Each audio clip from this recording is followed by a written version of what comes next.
stop, and they're doing a little construction work over here. But I was up making breakfast this morning, and out the window, something drives by, and I see this. I'm like, oh my God. So I was kind of wondering, how many of you think that I ought to turn mine into that when I retire? Look at that. That is something else. I'd say it's probably about a 30, 35 foot long coach, plus the cab, and they got a matching Jeep in the back. That is sweet. That is really, really sweet. I don't know. It's an idea. Seems like an expensive idea, but it's an idea.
How late you guys open today to pick up?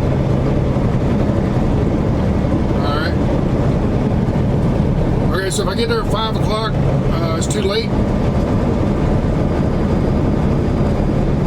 Alright, okay, okay. You close the door at 6 o'clock. Got it. Alright. Close at 6, you got to get there by 5 to pick up. Okay, got it. Alright. I'll have to hammer down to get there, so, alright. Thank you very much. Bye. Well, we're going to have to make some pretty good time today. I got 473 miles to go, and I got 8 hours to get there. Should be able to do it no problem. Got a few towns to go through, stoplights and stop signs, slower speed limits and whatnot. But as long as I average about 59 mile an hour, I should be able to get there by 5 o'clock. Yeah, deadline's today. It's a Saturday, and they usually close at midnight, but on Saturday and Sunday they close at 5 o'clock, or they close at 6 o'clock. You got to be there by 5 to pick your trailer up. So, that's what we're doing today. Hammer down.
about 4:35, 4:36 I think it was when I pulled up to the gate. Why is that important?